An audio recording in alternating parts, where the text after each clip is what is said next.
Welcome in, guys. How's it going this evening? You know how it's going. I mean, I just thought maybe give them a chance to at least think it, talk about it. Yeah, so that was that. Um, Do you think Clemson even expected this? no, I mean, did you listen to Dabo talking at the end of the game? Like, I think that they thought they could win, but I don't think anybody expected this. I mean, I know I didn't. I didn't. I said a close game and a shootout, Right. a la 2000, the Hunter Renfro 1 second touchdown. That's what I thought was going to happen. Um, but tonight tonight looked a little different than most Alabama fans have seen in a long time, to say the least. I'm still kind of like I'm still trying to like sit and rewatch some of it in my head and just kind of wrap my brain around the defensive performance, which was not Awful. very good. Just awful. Um, Nobody played well except Quentin Williams. yeah, so you had And your, then he was off the field a bunch too, which was kind of another which deal. was weird. I don't know if they were trying to, if it was game plan or what was going on with that, but not having Quentin Williams on a lot of third downs isn't a good look for your defense. That's for sure. So, um, my initial takeaways are Trevor Lawrence is legit, and the those receivers for Clemson are as advertised, and Alabama's defense kind of crapped the bed, along with some questionable play calling and questionable decisions for the Alabama offense. Tua got greedy once. The one was just a great play by defensive back for Clemson. The pick six, Terrell's pick six. I mean, that was just a great play. That was all dog, man. He went off of his assignment. I thought Devontae Smith helped him in that he settled early. It was a clear hot call if they were going to attack from that side, and that means that it was going to be a quick outcut for the number two receiver. The number one receiver is going to settle and block outside, and Devontae showed it early enough to where Terrell or AJ Terrell could react, and he's one of the DBs we highlighted coming into the matchup that we thought was one of the bright spots in an otherwise not so great Clemson secondary, and obviously that was the first what the heck was that play of the day. And it seemed at one point like that was going to be just the beginning of a real back and forth affair. It was 16-14 early second quarter, and that was kind of it for Alabama. Clemson rattles off 30 straight points, turnovers on downs. The Clemson defense was literally bend but don't break in this game, and it ended up being a rout that none of us really anticipated. Again, I don't think Clemson folks really anticipated it, but it was spurred early by big plays because if you go by the numbers, if you go by time of possession, if you go by the eye test, Alabama dominated the first quarter and much of the second quarter of this natty. But obviously, the scoreboard is all that matters in the end. Trevor Lawrence and that offense settled in. That defense grew confidence, and the result became apparent very early in the second half, epitomized by the egregious fake field goal attempt with Mac Jones. Love Mac Jones, but that wasn't it. That wasn't the spot for that. And it was just, from a journalistic standpoint, it was pure irony. You know, the school that benefited from the worst fake special teams play attempt we've seen all year went and did it themselves. Yeah. It was, it was that play was just indicative of really the ass whooping that we saw. Bama got outplayed, outcoached, out-efforted, out-schemed. And I think Nick will be the first one to tell you that. Nick Saban should take part of this responsibility, or maybe much of this responsibility. Tua Tagovailoa was not on his game. The offensive line was up and down. The defense, at least 10 guys didn't play well through the bulk of the game. It wasn't just one play. It wasn't just one guy.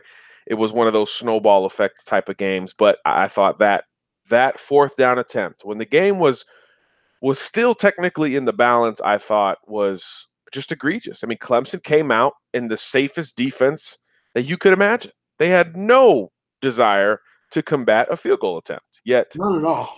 Alabama stuck with whatever call was in the huddle, which is partly on the coaches. You could have burned a timeout. Partly on Mac Jones. You could have burned a timeout. You could have checked out of it.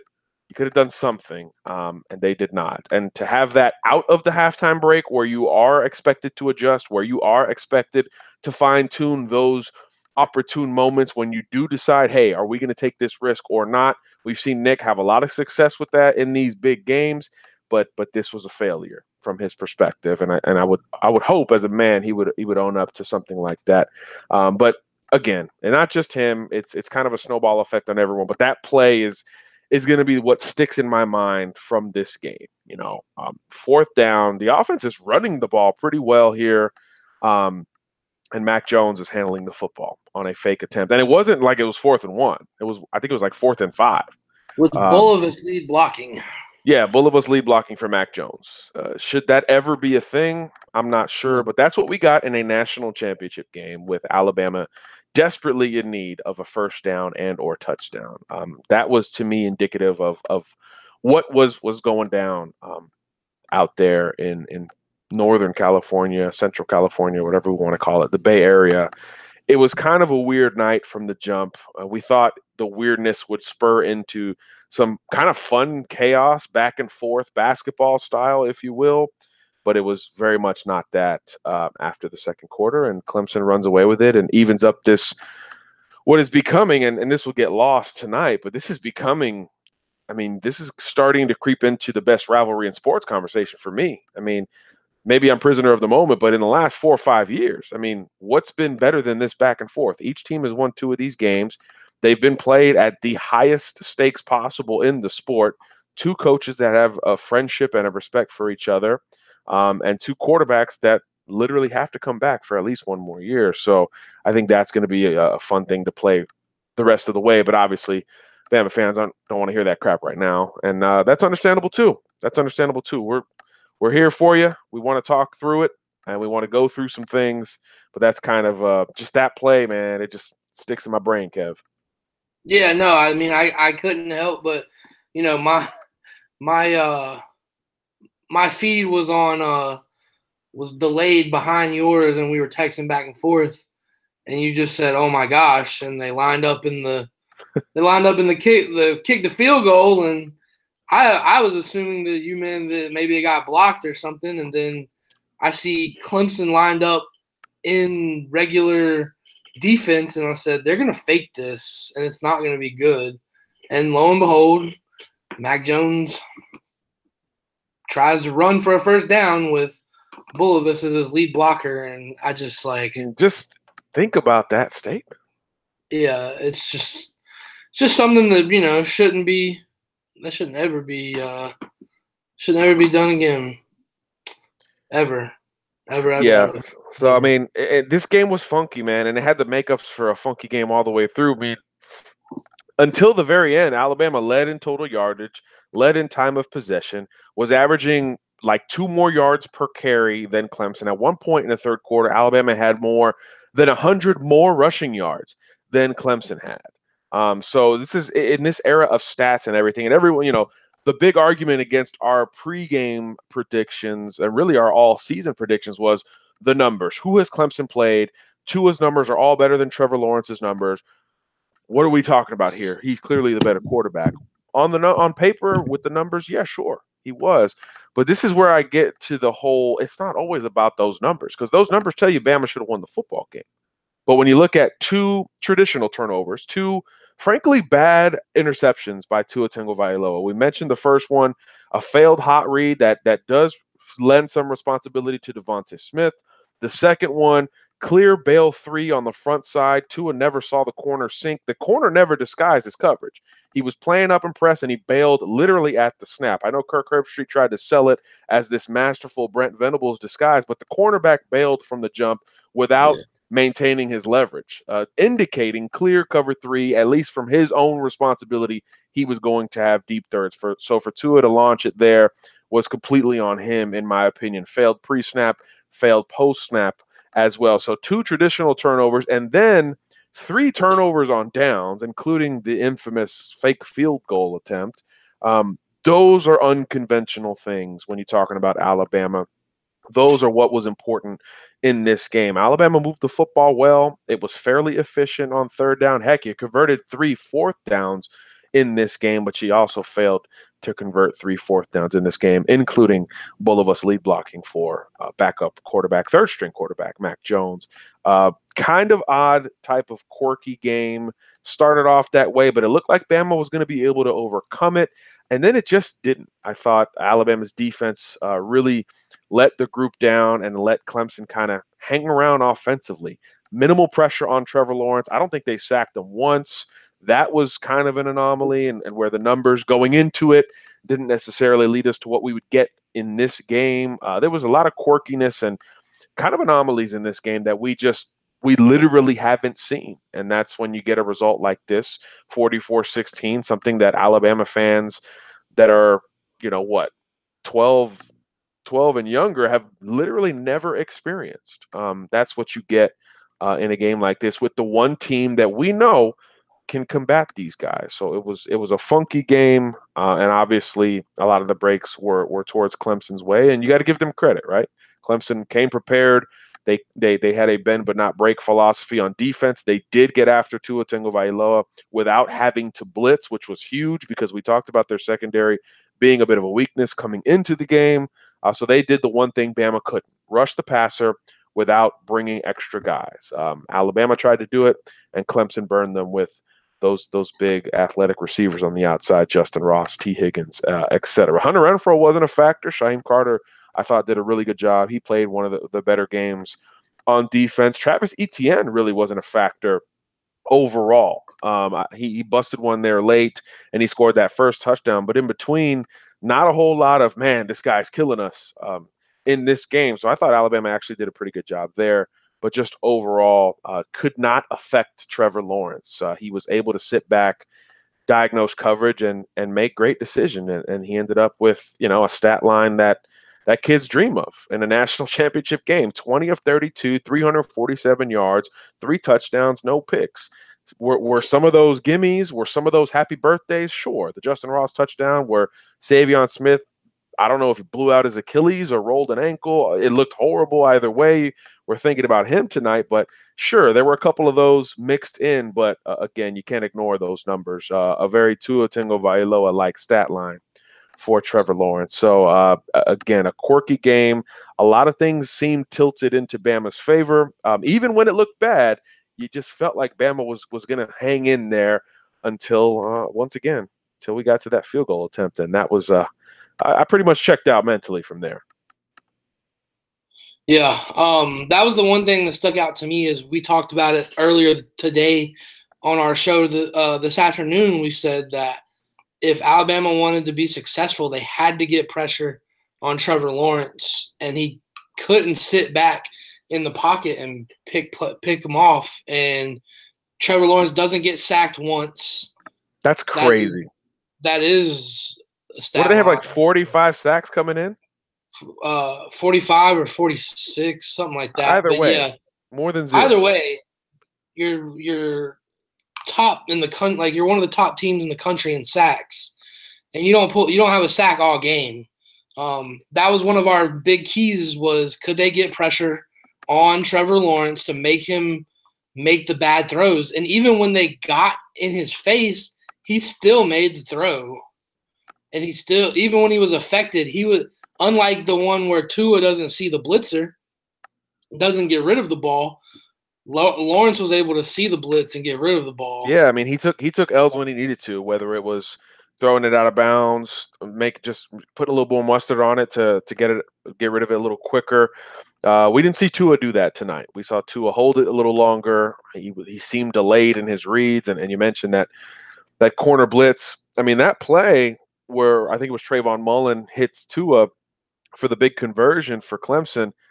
I mean, Tua motioned Henry Ruggs closer to the formation. So typically, if the quarterback is motioning a player, there's an alert built in that says, "Hey, this corner might be a little bit more inclined to come now." And if that's the case, there's a hot read for the receiver to flash right in front of the quarterback. That's exactly what happened. And Mullen even showed it a little bit pre-snap. So I don't know if Tua's eyes wandered to scan towards the right side of the field. I don't know if he was worried about the protection because Clemson's line had been affecting him a little bit early on, but it plays out kind of conventionally. And Henry Ruggs is dragging across the formation, very shallow cross, like you draw it up, the hot read with that corner cat, and Tua doesn't see it. And not only does he take a loss, but he pays for it. You know, probably the hardest hit he received all evening. So it was just a lot of little things. The cornerback not rerouting on basic cover two, and Clemson getting down the football field. Deontay Thompson playing safety. It was 3rd and 14 early in the game, and his eyes are near the line of scrimmage. He's looking at the players running underneath routes. I mean, this is simple zone coverage. Regardless of your responsibility, you're playing the sticks and beyond. And he was clearly playing ahead of the sticks there. So just a lot of little things. Penalties once again on the offensive line. They didn't look gelled in this game. I thought each guard struggled mightily at times. Jedrick Wills had some struggling. Heck, Jonah Williams got put on his ass once or twice, something we rarely see. I mean, this was kind of the perfect storm here for Clemson, but from Alabama's perspective, a lot of little things on the field, and obviously the coaches didn't adjust. There was no combating what Clemson was able to do on defense when Alabama was on the field. I thought early on Alabama came out with exotic formations. I saw 2 or 3 looks from Mike Locksley that I hadn't previously seen with the tackle over, tight end wing, double tight end wing, multiple running backs in a wishbone look even near the goal line, and they had some success running that. Particularly the tight end Hale Henches leaking out on a very easy touchdown where Tua could have run in if he liked. So I thought they had some success with the exotic looks early, but maybe stuck with it a little bit too long. Bama didn't adjust to the adjustment that Clemson made because Clemson was going to be content to let Alabama move the football and clamp down when it needed to.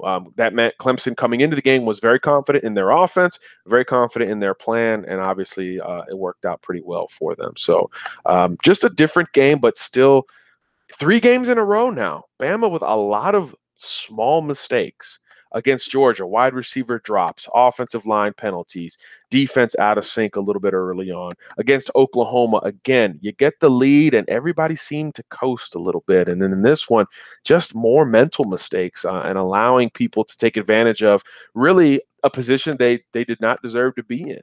The stats, the numbers, the possession, the eye test, really the physical domination of the game through a quarter and a half was all crimson and white, yet the score was 16-14.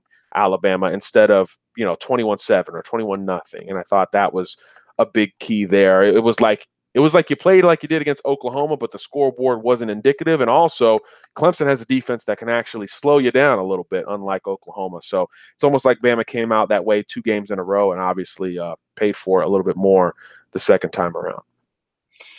Yeah, it was just weird to see that defense just seems so – that defense is, there's been the weak spots in that defense all year. Let's not, I'm not saying that. The linebacker play has been suspect all year. No doubt. Today was no different. And, yeah, today no different. And lots of bad linebacker play tonight, if we want to be honest. Probably one of the worst games that, that I – off the hoof watching it, I said – holy crap, to the linebacker play more times tonight than I think I have all year. Simple assignments too, nothing complex. This isn't the need to drop into a zone, redirect, reroute the wide receiver, come back, get underneath the screen, make a play. No, this is simple seek and destroy. This is my man. This is my gap. This is the angle, and it was miss on those instances. That's just unacceptable.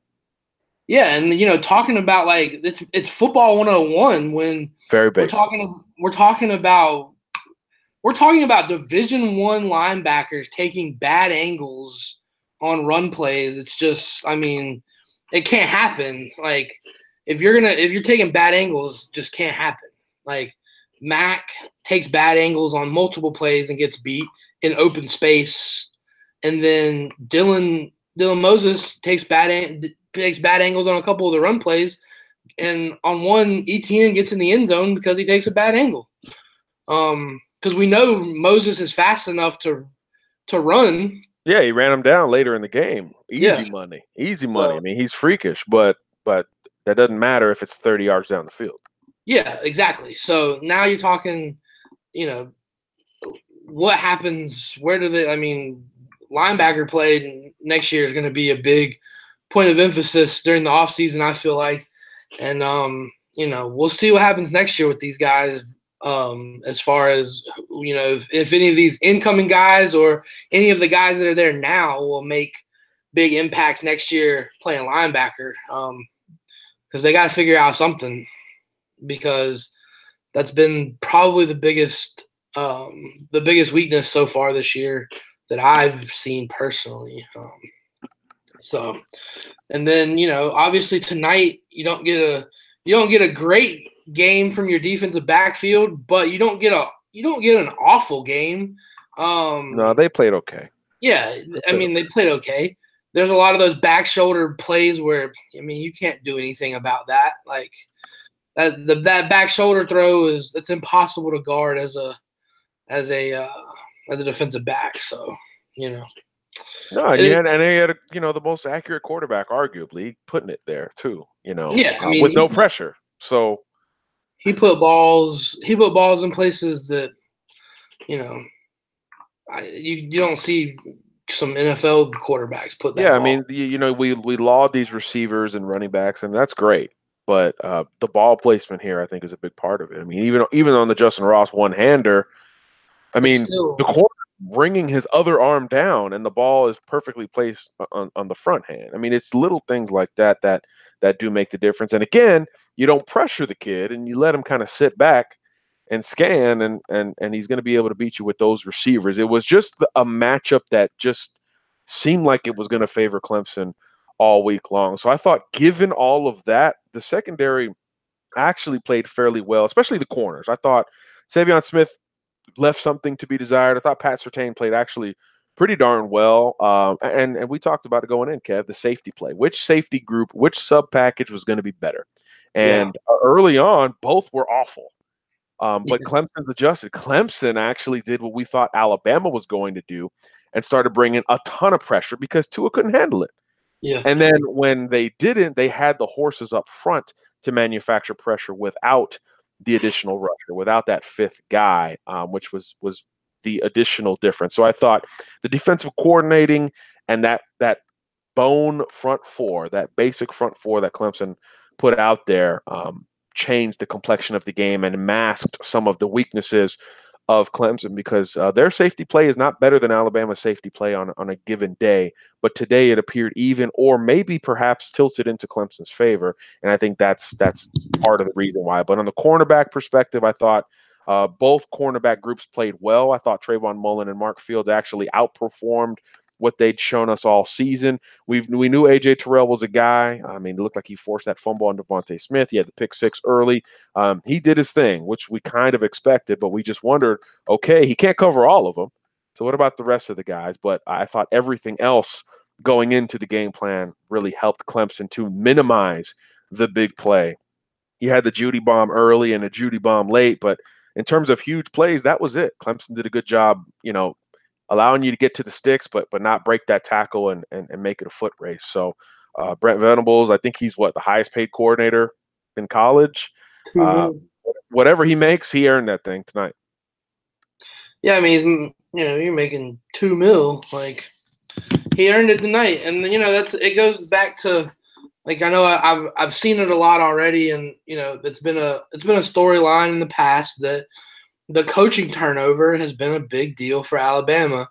And, the coaching turnover finally caught up to him tonight. I feel like, you know, you get another offensive coordinator gets a coaching job, gets a head job, and stays with the team through the bowl games and through the national championship, and that's where it goes. And he's juggling two jobs, and then you got other guys getting plucked here and there. The Brent Key, who knows? He hasn't confirmed anything, but there's been reports that he's going to Georgia Tech, and these guys keep getting plucked. Well, look at the Clemson coaching staff. Venables has been there for 7 years as the DC.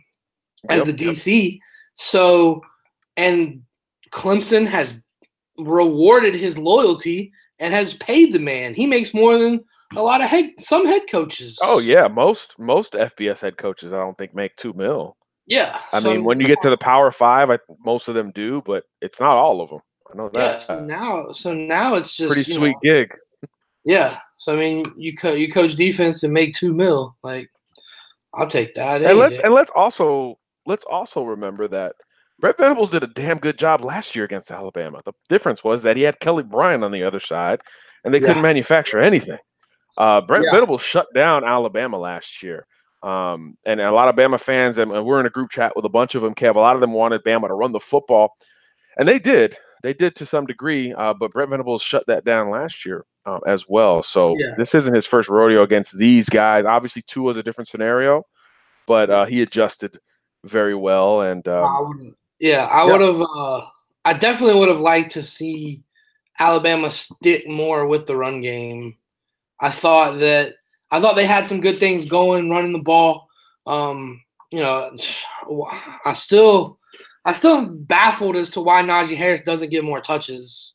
I mean, all he does is produce. Averaged 6.6 yards a carry tonight. Yeah, I mean, and looked like the most productive back. Yeah, 9 carries for almost 60 yards. I mean, why is he getting 9 carries? To be honest, he got the fewest amount of carries for guys who weren't quarterbacks.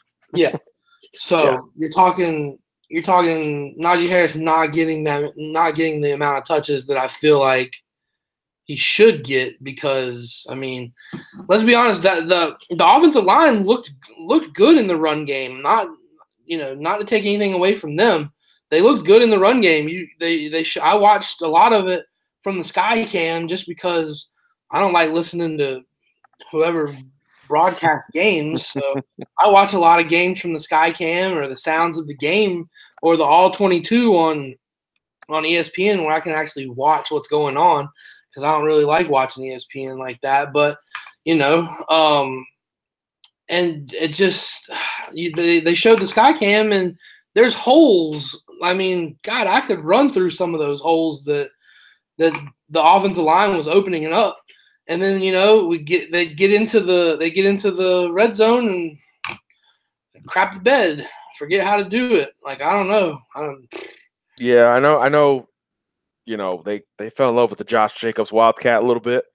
Probably a little too much. It was working. I mean, it wasn't cool pretty, but it was working. 4th and 1, but I mean, right. I think they probably went to that well 1 or 2 times too much there. I like the 2-back set look that they put out there with Jacobs and Harris in there together, split back. I mean, that I thought opened up some possibilities and got those linebackers creeping up just a little bit more, because we know Tua likes to go over the top vertically in between the hashes. So I thought he was setting up that deep slant that we saw them use to put Oklahoma away. That we saw actually Clemson made that play today, the deep slant, which was Lawrence to Higgins, probably Lawrence's most NFL-looking throw of the night, over Mac Wilson underneath the safety in the end zone. Just perfect. I'm actually watching the replay right now. Just a ridiculous throw. They came back with that. I thought Alabama was trying to set that up with the Jacobs Wildcat and with the look of those split backs, but they never went back to it. They never quite went back to it. And again, there was so many little things. It's like every drive, a Devontae Smith drop or a holding call, a false start, just little things. One guy misses the block, the late hits. I mean, it's just a mentally frustrating game coming off of 2 games. And we said it today, Kev. There's no way Bama comes out like that 3 games in a row mentally at anything less than an A mentally. And here they go. Pick 6 right out of the gates. Yep. Sloppiness right out of the gates. You're dominating the game, but it's a 16-14 game. You're dominating and you're only up 2. That was a bad omen early for Alabama, and they never really recovered. And that was just we've never seen that 3 games in a row from Alabama. And I don't even know how possible that is, but that was one of the things I was unsure about a lot of this game. Thought it was very close. I struggled picking a winner in August when we knew this game would happen. I struggled picking a winner whenever we did our last show, and I struggled again today to stick with Clemson. But one thing I knew was that Bama would be sharp, and Bama would not have those same kind of bonehead, lazy mistakes, and they had them. Yeah. It's unexplainable. They had them, and that goes to coaching, that goes to structure, that goes to everybody. Effort. It goes to a lot of things, and it's very un-Alabama like. And a lot about tonight's game was. So again, credit to Clemson. They frustrated Alabama in a lot of ways. They were jawing out there. They were doing their thing, and they earned it. So Yeah. And another spot where I felt like Alabama kind of struggled, and it's been one of his downfalls all year. Tua likes to make the downfield throw. Well, when you're getting pressure, those backs in the flats are open. They were open, man. People were dying for it. There was multiple times, and obviously you had the one where Tua doesn't see the blitz and Najee Harris is wide open. Well, and that's the back's option, and that goes back to chemistry. They're roommates. So yeah, that goes back to communication and chemistry. Okay, we talked about the front end of it with the Henry Ruggs element of, hey, this corner's coming. I'm going to run a shallow cross, football 101. The other end of it is the back has the ability. It's like an option route. We see tight ends do it. We see Hunter Renfrow do it every freaking third down. It's like a choice route. Okay, you're reading the defense. So if Najee steps up and blocks that blitzer, you have a little bit more time to get to the hot read, which would have been Henry Ruggs. If Najee evades the blitzer, he is an immediate outlet. Just let it go right there. Let it go right there and see what happens and pick up the first down. And at a minimum, don't get crushed. And like you said, you wonder what went into Tua basically ignoring that blitz twice in one play. Ruggs gave you an indicator. Najee gave you the indicator on the front side. And you ignored it either way. It was just an odd day, kind of a lot of little things, and yeah, like you said, Kev, that's kind of one of the knocks on Tua. He's greedy. Tua's a thing. He likes to hold the ball, he likes to push it down the field, and when it works, it's beautiful and it looks great, and everybody's happy. But when it doesn't work, it could be disastrous and have a bit of a snowball effect. And we saw it cost Alabama 2 turnovers, including one that was literally points for the other team, and that play, you never know if that play goes the right way, what happens. So I thought the numbers were great for Tua, 22 of 34, 295, 2 touchdowns. I mean, kind of a typical performance, great numbers, but those 2 interceptions and some of those misses loom pretty large in this game. So again, it goes right back to that argument. It's not all about the numbers when you look at these things. I mean, on the surface level, Alabama put up, 450 yards. They should have won the game. No, not really. They lost by 28. Clemson scored 30 unanswered points to end this game. Yeah. A Nick Saban team gave up 30 unanswered points. 30 unanswered. 30. Say it again for the people in the back. I mean, that's inexcusable, and that everybody has a hand in that. So I'm not trying to play the blame game, but I'm just trying to provide examples on how you could go, to number 13. You can go to number 30. You can go to number 32. You can go to number 14. You can go to number 4. You can go to the guy in the headset who puts on a little bit too much touch of gray in his hair, worried about things. You can go to so many guys. Special teams coordinator who made that call to stick with that play. You can go to Mac Jones. The point is that it does truly go around. When you give up 30 unanswered, it's everybody. And you credit the other team, and you take the L like a man and you move on. So I'm very curious to see how Bama rebounds now. Nick's going to say the right things. Tua's a faith-driven kid. He's going to say the right things. It's on mute on my TV right now, but I'm sure he's giving credit to Clemson and all of that. But you've never seen Bama in this position, so that's kind of the turning the page too early element of this, What happens now? Because if you're in that group chat that we're in, these Bama fans have punted on the dynasty. They've punted on Nick Saban. They've punted on Tua. They've punted on all of it. A little extreme, prisoner of the moment. Obviously, it's a worst case scenario kind of night for a lot of people here, and we appreciate those of you who are here. We really do, because sometimes you just need to talk it out. You need to go through some things to try to figure out what went wrong. But I'm very curious to see what is the follow-up now. There's going to be a new OC in town. There's going to be new personnel in town. Nick is going to have to reestablish some type of culture now. And in 2019, with this generation of kids, that is a touchy situation. Which is actually an ironic way to put it, because it's a very non-touchy situation because you can't touch it. So that is something I'm very curious with. I don't think anybody's going to question the mentality of Alabama or the talent level. They're going to have the number one recruiting class, all of those things. Everyone is going to have them preseason top whatever. But how Bama rebounds from this starting tonight really has my attention, because I don't know if Nick has ever been in this position. So it's very new territory at Alabama in Tuscaloosa with the SEC and all of that. So it feels like it's Bama, Clemson, and everyone else still, but man, it feels like Clemson's right there with them. And obviously in this 4-game rivalry, it's now 2-2. So and obviously these are the last 4 national champions with these two teams. So it's kind of amazing, but it also kind of feels like a critical point. I'm not where some of those Bama fans are punting on Saban's whole career, but I do think it's a critical point because of the culture, because of the direction of football, and because of the climate in 2019 and what you can and can't do with these kids. Back in my day, you're going to have a hell of a terrible offseason. You're going to get your ass kicked every day. Offseason would have been awful. 3-a-days. I mean, you're going to war every day just trying to survive. You're trying to make it to the next day. And that might sound drastic to some young folk listening, but that's what it would have been. I went through an 0-10 season at one point. It was like prison. Okay, we rebounded and we got after it after that, and we got back to where we needed to be.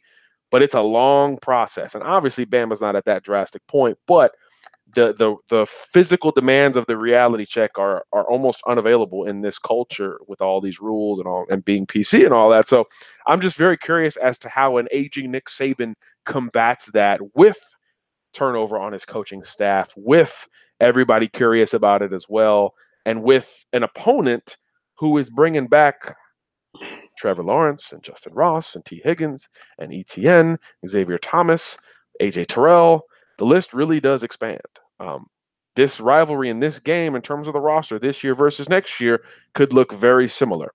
And we know Nick goes into each offseason with those things in mind. So I'm very curious to see what the CEO does from here on in, because it does feel like a critical time one way or another in his tenure. He's obviously the GOAT. He's obviously the best we've seen in this era, but how this chapter is going to roll out has my attention more than I thought it would going into these last couple of games, because it's been a little weird for Bama here lately.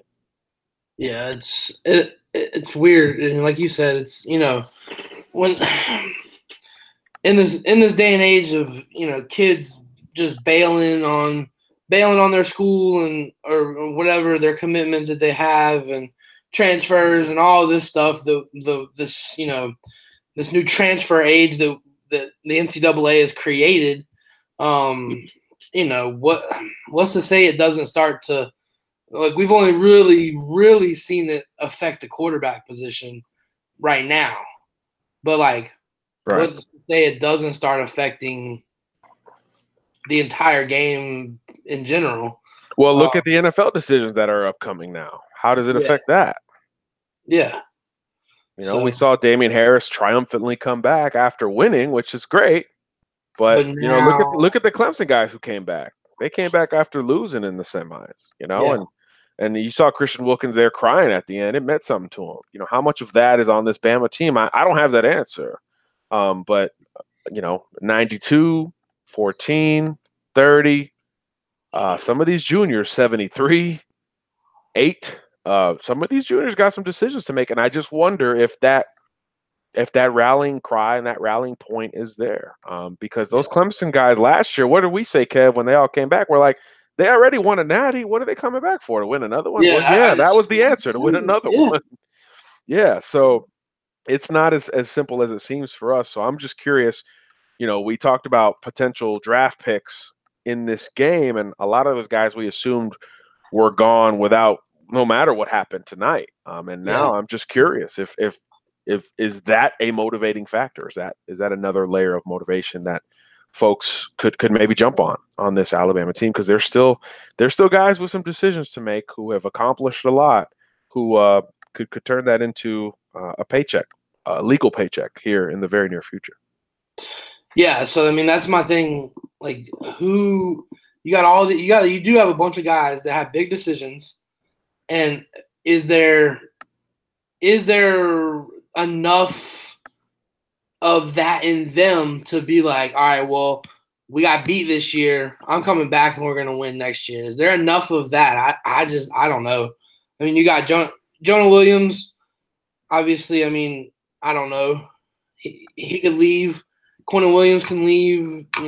Josh Jacobs. A lot of these guys can leave. But it goes back to now. You've lost. You have a chance to leave.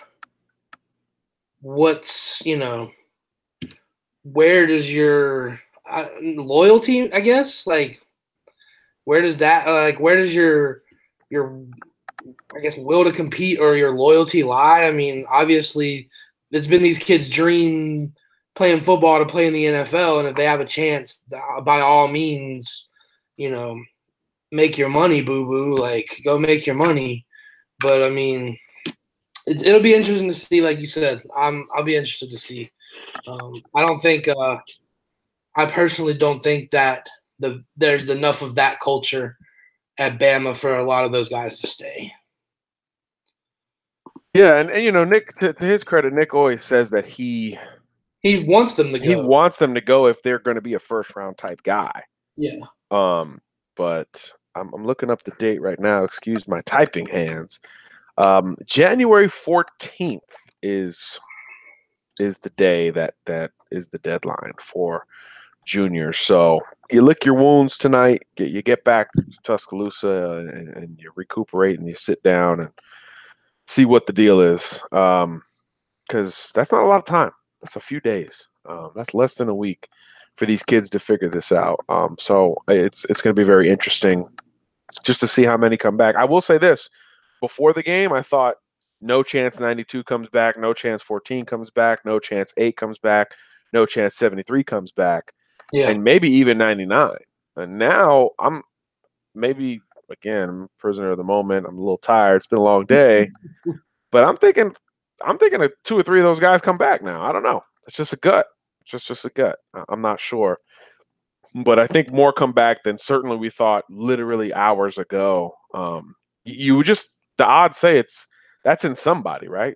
Somebody's in there like, man, it's got to be we're coming back. Like, I mean, Damian did it after winning last year. So yeah, who's to say that? I'm sure I'm sure it's in some of them, but it'll be interesting to see which ones of it actually. Somebody in the chat asking if Raekwon Davis played tonight. Yes, he did play. He did. He was out there. He was out there tonight. He absolutely did. That's tough. That's tough. But that's that's the field. That's why we're on live, right? We want the live reaction there. But good to get a laugh out of that one. So that'll be an interesting conversation. Where the culture shifts, how Nick Saban approaches this. Obviously, those big individual decisions. Do you stay? Do you go? ESPN's going to play the crap out of this Damian Harris holding Tua hug thing. We're going to see that all off season now. Of course. Yeah. So I don't know. I'm curious about those things. But hey, Bama fans, Clemson's D-line will be gone for the most part. So congratulations. They have exhausted their eligibility.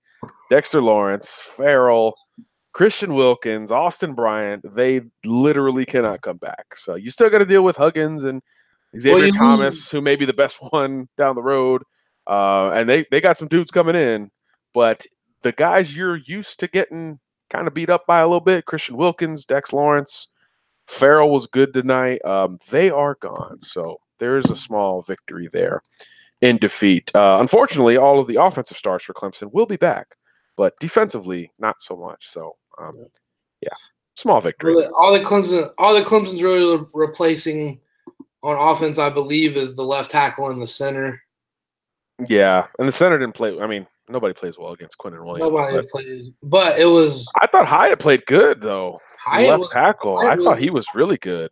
He was impressive. Yeah, I thought he got under Jennings a couple of times, and Jennings is a smart, aware player, so he got his hand on the ball a few times, but didn't affect Trevor Lawrence nearly as much as I thought he needed to with Christian Miller out of there.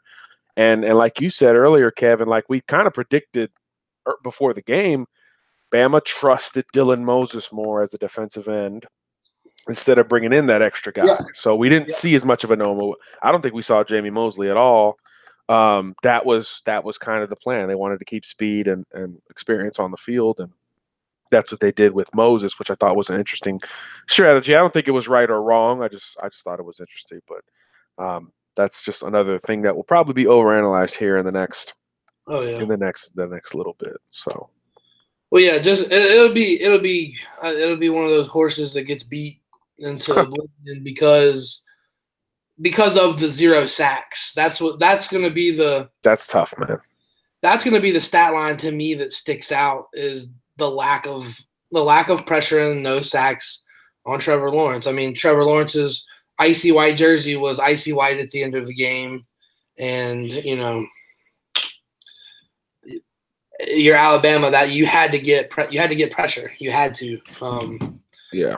There wasn't a way around it. Like, you had to get pressure on Trevor Lawrence because that kid, with the time, will pick you apart. Well, I mean, and anybody with time, you're just increasing their chances, and it's not like they don't have wide receivers and guys who can make plays.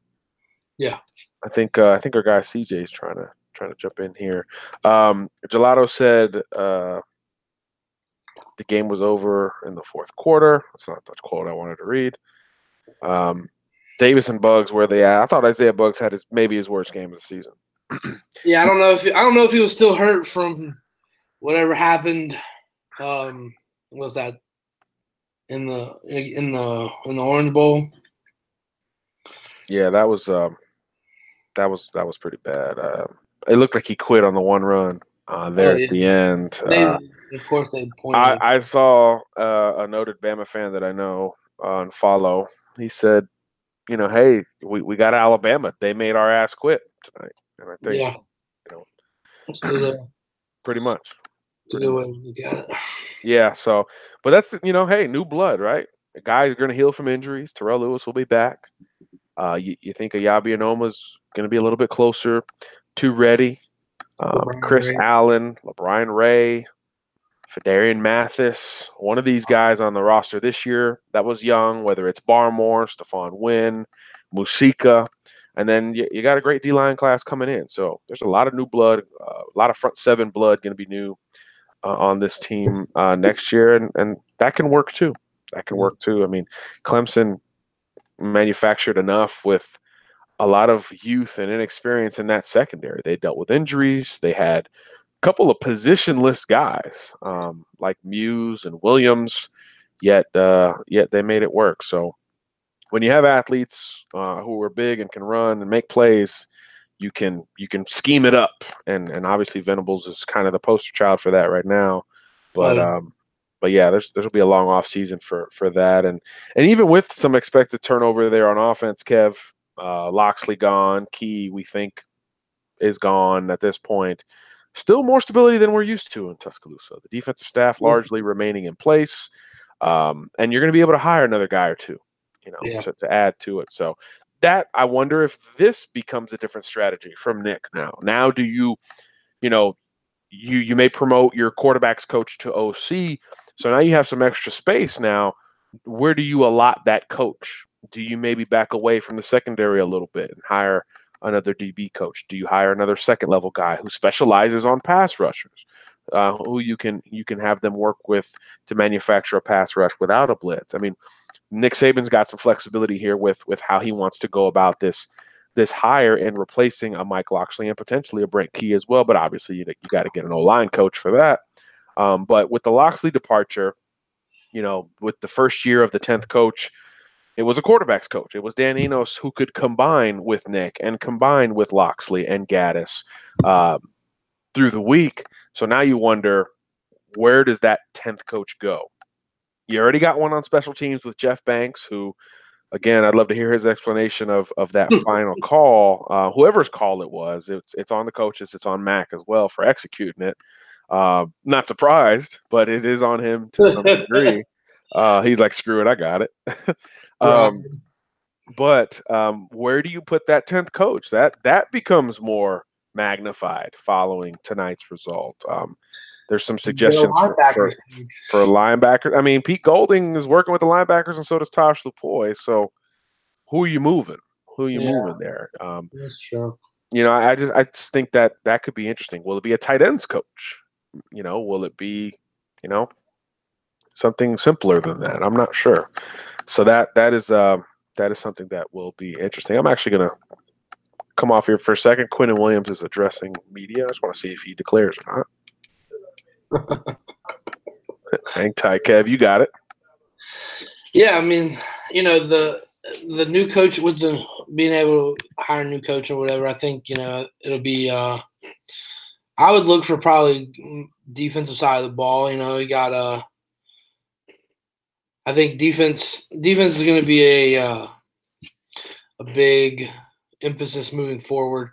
I would like to see somebody work specifically. Well, you got Lupoy and you got Golding, but somebody needs some inside linebacker work here. I know I've been hard on the inside linebacker position, but it's that position that Alabama has really never had to worry about. You've always had studs, and you have two now that are, freakishly athletic. One, is a better linebacker in my opinion than the other. But it just it'll be interesting to see where they go with it. You could also use a safeties coach to work with that, but it'll be interesting. I think what? Quinnen did not declare. So. Well, I mean, I didn't. Hey, you never know, man. I know, but emotional night. Yeah. Just making sure. Hey, doing due diligence. I mean, he should declare. Let me. No, I mean, let me make that clear. I just didn't know if he was going to do it tonight. That's all. Yeah. No, he definitely should declare. He'll be a top 5 pick, and I don't think there's any argument about that. So, yeah, it'll be interesting to see how Alabama fans judge this season. Yeah, most wins in school history in a year. Senior class goes out with 55 SEC champs. Yeah, so let's send that to the. I'll send that to the group chat, guys. Like, how do you guys feel about this season? Is it a complete and total loss, or you won the SEC, you obviously, but you had the most wins in school history, all that good stuff. So. Is this season a complete and total loss? Yeah, and let's be honest, Bama fans, I would imagine the answer to this question is pretty simple. If you have to lose to somebody, isn't Clemson kind of like not okay to lose to, but the most okay to lose to? Does that make sense? Like, it's not Auburn or Georgia or Ohio State or Florida or, I mean, who would be, I don't know, who would be more okay to lose to than Clemson at this point? That's the team that is the only one that maybe has a chance, we think. But yeah, see, look, there we go. We got some Bama fans saying this is a good year, just disappointed. I'm cool with that. All right, now let me switch it on them. If this was Ohio State winning, would you feel the same way? Oof. I wouldn't if I was a Bama fan, but I'm just curious. But if it's Ohio State, no, I wouldn't be okay with my life if it was Ohio State. Pretty amazing. There's just, I don't know. There's some interesting. There's just some interesting, not crossroads, because this isn't life or death, but there is just some interesting, choices here, fork in the road, if you will, that I'm curious to see how Bama goes, because it could really tilt things, whether it's personnel, coaching staff, motivation, who comes back, and Nick Saban's approach, and getting this image out of people's minds, I think will be paramount. It didn't feel like the Utah game in '08. Didn't feel like that. Yeah. Where people were like, "Oh, who cares? The game didn't mean anything, blah blah blah," and you got humbled, whatever. Doesn't feel like that. It doesn't feel like that. So I think Nick will probably be the first one to tell you that. And it's like what we said when Ohio State beat Alabama in the semis that year. Like, this is going to piss Nick off and probably extend his career. Like, there could be a long-term victory here, and the guy who's going to succeed him at Alabama is that much more equipped to do so. Although Dabo's argument for staying at Clemson is also made stronger. Is he creating his own thing at Clemson? Like, I mean, yeah, of course he is. Of course he is. I mean, he's the only active coach not named Nick Saban coaching right now that has multiple rings, because Urban is technically retired as of January 8th, 12:51 a.m. Technically retired. good. For now. For now. So he's the only coach not named Nick coaching right now that has multiple rings. 2 natties in the last, 3 years? Yeah. Yeah, because they've alternated. So, yeah. I mean, yeah, he's absolutely created his own thing. It's established, man. That senior class won the same amount of games as this Bama senior class. So, 55 games is also ridiculous, by the way. That's like a 10-year tenure for a normal, like, P5 coach. Yeah. 55 wins. That's impressive. Yeah, that is really impressive. But now Alabama gets Duke to open the 2019 football season. Oh, Cutcliffe. Got my Duke colors on, I guess, Nah. That'll be interesting. I believe that's in Atlanta. So that'll be, and Duke's losing their quarterback, who's going to be a top 5 quarterback in this draft. So 2 years in a row, Bama's going to open up with a team that's losing their best player, and will probably be a similar result to this Louisville game here this year. But how about the ACC and the SEC, right? Yeah. Every single national champion from 2005, to now has gone through those 2 conferences, except for Ohio State in 2014. Think about that. That is amazing. 06 Florida, 07 LSU, 08 Florida, 09 Bama, 2010 Auburn, 2011 Bama, 2012 Bama, 2013 FSU, 2014 Ohio State, and then we began the round robin of Bama, Clemson, Bama, Clemson. Pretty ridiculous what the Southeastern footprint in the SEC and ACC has been able to accomplish. So again, you get to that banner is still a part of you, I guess, right? To some degree. It's not like Oklahoma came and won the thing, or Washington, or some of the dumb preseason teams we had in there, Wisconsin, Michigan, Notre Dame. It's not like those guys came out and won it. Yeah. It's funny. We were like not laughing, but we were talking about, or I was talking about how overmatched Notre Dame was going to be in this game. Well, that team did it to Bama. It's like, whoops. Didn't think that was going to happen, but that's why you got to play the games, man. Yeah, exactly. It is what it is. That's a generational quarterback and a generational defensive line, and now a generational coach. So at least you don't feel cheated, right? If you're a Bama fan, at least you don't feel like it was a fluke in any way. This was pretty thorough. So we'll see.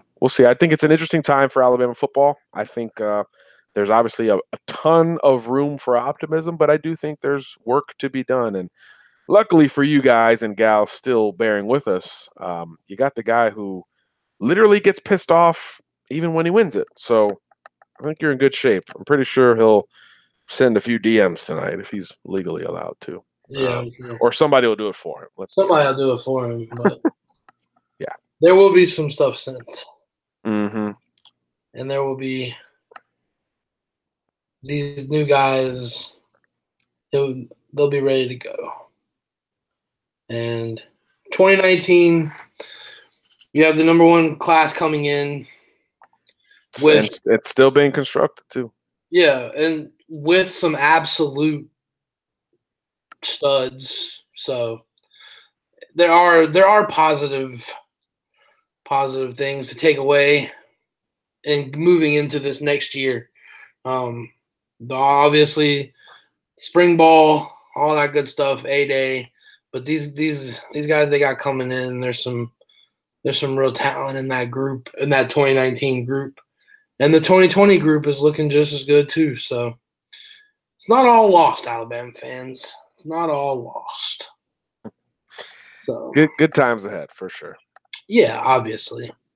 So it's not like they're gonna be 8-4 next year. Like that's not gonna happen. Oh man, if it does, I'm gonna isolate that clip and just play it over and over again.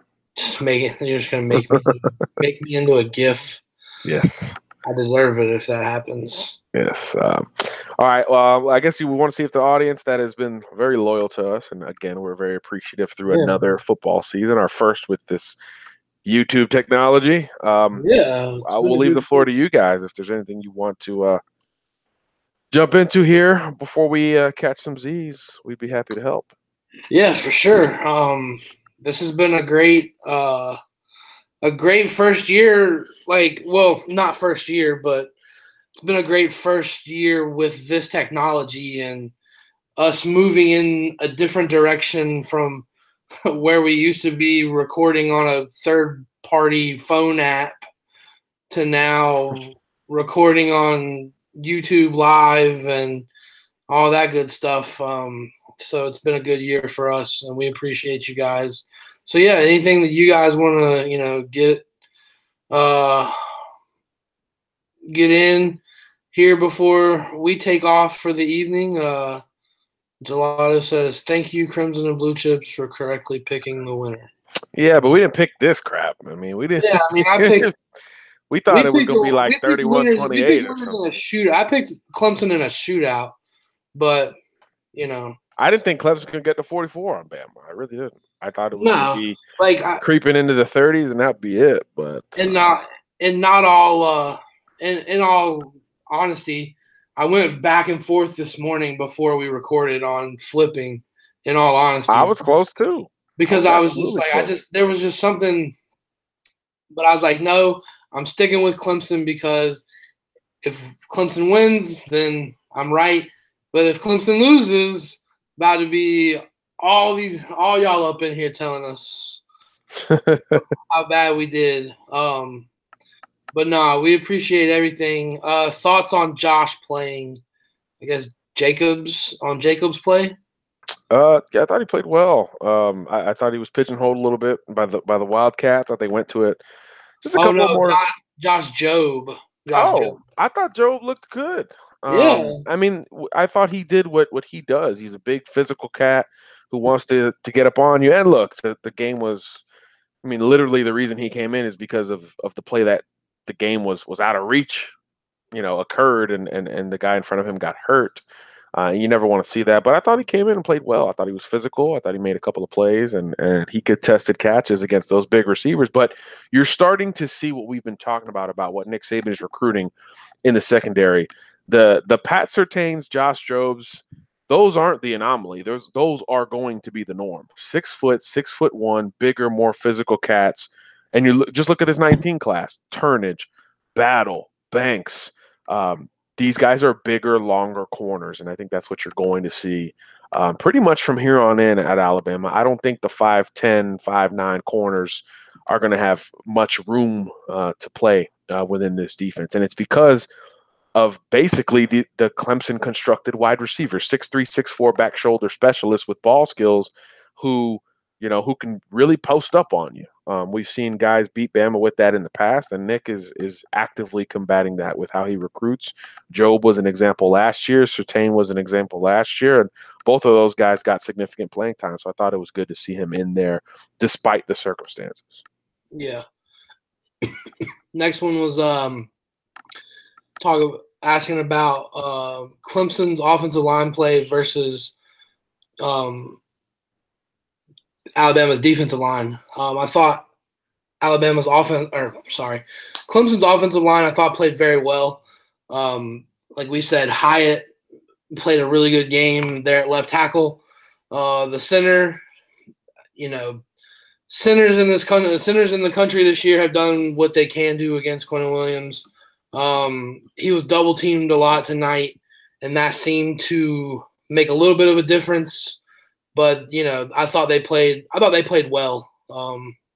So that's how I feel about the Clemson O-line. I thought that they would have to play a really good game in order to win. They played a good enough game. So that's how I feel about them. And they didn't force the run when it didn't work early on. I thought they did a good job of saying, you know what, we can just scheme up something and let Trevor get rid of the football quickly or push it vertically, which is something that he wants to do anyway. I thought they didn't make it about their O-line. I thought they tried to get it out of Trevor's hands quickly and use that as a running game. Hitch routes, quick cuts, choice routes with Renfro and Amari Rogers. I thought they did a good job with responding to, okay, 92 and those guys pretty stout early on. I think ETN, I looked at a stat line near halftime. It was 9 carries for 20-something yards. They did a good job against those guys, but the Clemson offensive line did a better job at just getting enough of these defensive linemen to keep Trevor clean, and the running game became the short passing game, and obviously it opened up for some bigger pass plays later on. So I thought the coaches played into that as well. Definitely. So, if nobody, any other last second questions, throw them in there, and we'll get to them. But I think for tonight, I think we're gonna sign off on our last broadcast of this season, but there will be many more to come. I mean, look, recruiting's coming down the stretch. We'll be back. Yes, soon. It's not like we're this done. Is our last game coverage, but we will be back recovering recruiting first thing. So stay tuned in for your Alabama recruiting information and all that good stuff. Once again, the website crimsonandbluechips.com. We got a bunch of good stuff over there. Go check it out. There's a bunch of preview stuff for 2019 class if you want to go look ahead to what you got coming in next year. There's a bunch of good breakdowns of the 2019 class. Sign up for a sign up for an account so you can comment, you can get the newsletter when we post and all that. If you haven't already, subscribe to the YouTube channel and hit the bell notification. We appreciate it very much. Crimson and Blue Chips on Facebook and CABC Pod on Twitter and Instagram. So we appreciate you guys joining in. And no last second questions. So we're going to go ahead and sign off for the night. And we'll see you back sometime probably next week. And for John, I'm producer Kev. And CABC's out.